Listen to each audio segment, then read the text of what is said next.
السلام علیکم زه هومیوپیتیک ډاکټر یم. کوم نارینه او زنانو ته شیاټریکا مسله وي. شیاټریکا څه ته وایي؟ ارکونیسا ته وایي چې کوم د املا کې او خپې پورې دا رګ تللی وي هغې ډېر زیات شدید درد وي پای کې. عام طور د هغې یو حل ښودلی کېږي چې سرجري وکړئ، اپریشن وکړئ. که چېرې تاسو اپریشن د دې نه کول غواړئ او تاسو وایئ چې په میډیسن باندې زه ټیک شم، نو تاسو یو هربل دوايي ښیم چې هغه استعمال کړئ، انشاءالله ستاسو به ډېر زیات فرق وشي دې سره. خو د میډیسن د ښودلو نه مخکې تاسو ته یو څو مشورې در کوم، په دې عمل وکړئ. تاسو کوشش وکړئ که ستاسو وزن ډېر زیات سیوا وي نو وزن کم کړئ، ځکه چې کوم خلک د موټاپۍ ښکار وي نو هغې ته شیاټریکا مسله اکثر کېږي، خامخا کېږي.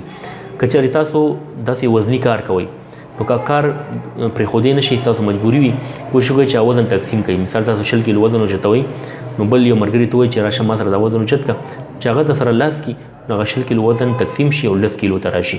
دې سره به تاسو د شیاټریکا ارکونیسا د مسلې نه بچ کېدلی شئ انشاءالله. دریم چې چا کنسټیپیشن مسله وي، قبض وي، خېټه سخته وي، حاجت یې نارمل نه وي، کوشش وکړئ د کنسټیپیشن دپاره څه میډیسن استعمال کړئ، څه ټوټکي وکړئ چې هغه ختم شي. که د قبض ختمېدو لپاره تاسو ویډیو کتل غواړئ، په چینل ما اپلوډ کړي، تاسو وګورئ چې کله ستاسو قبض نه وي نو ستاسو به انشاءالله د ارکونیسا او جسماني دردونه نه وي، ځکه چې قبض سره هم جسماني دردونه او ارکونیسا مسله راتلی شي. که چېرې تاسو خوراکونه داسې کوئ، غوړ زیړ خوراکونه کوئ، وریجې، غوښې ډېر زیات مقدار کې استعمالوئ، چې کوم خوراکونه یوریک اسید سیوا کوي هغه تاسو په استعمال کې ډېر دی نو هغه کم کوئ، سبزیان استعمالوئ، فروټ استعمالوئ، نو انشاءالله تاسو به د ارکونیسا مسله نه کېږي. راځو دوایي طرف ته. دا یو هربل دوايي ده او یو څو هومیوپیتیک دوايانې دا تاسو کمباین کې استعمالوئ، انشاءالله ستاسو به ډېره گزاره کېږي او امید دی د الله نه چې تاسو به د سرجري نه د اپریشن نه بچ شئ. په لومړي نمبر چې کومه دوايي ده هغه ده ماجون سورنجان. دا تاسو کتلی شئ ماجون سورنجان. ته د همدرد کمپنۍ راځي، د کرشي هم راځي، خو همدرد والي د دې رزلټ ډېر ښه دی. ماجون سورنجان واخلئ. د دې داسې استعمال دی چې د شپې اوده کېدو نه مخکې یو کپ ګرم اوبو سره یو چمچ ته ماجون سورنجان تاسو خورئ، ته تاسو ریګولر استعمالولی شئ. دې سره د کرشي کمپنۍ راځي کیپسول سورنجین په نوم باندې، نو هغه تاسو سهار ماښام استعمالولی شئ.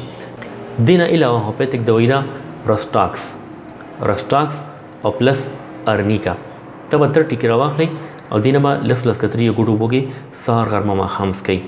انشاءالله چې تاسو شروع کړئ، څو ورځو کې دننه تاسو ډېره بهتري محسوس کړئ او چې مسلسل استعمال کړئ انشاءالله ستاسو د ارکونیسا مسله به مکمل طور باندې ختمه شي د الله په فضل باندې. خو کوشش کوئ که تاسو وزني کار وي، وزني کار چینج کړئ، بدل کړئ، یا کوشش کوئ چې لږ لږ وزن اوچتوئ، ناستې پاستې کې احتیاط کوئ او خوراک کې هم احتیاط کوئ، او که معده مو مسله وي، د قبض مسله وي نو ختمه کړئ.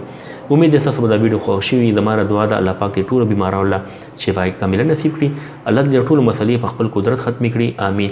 دا ویډیو خپل ملګرو سره شیر کړئ. زما چینل ډاکټر شبیر پښتو سبسکرایب کړئ، ځکه چې په دې چینل زه تاسو ته مستند مشورې در کوم، مستند دوايانو باره کې معلومات در کوم. خوشحاله اوسئ. الله حافظ.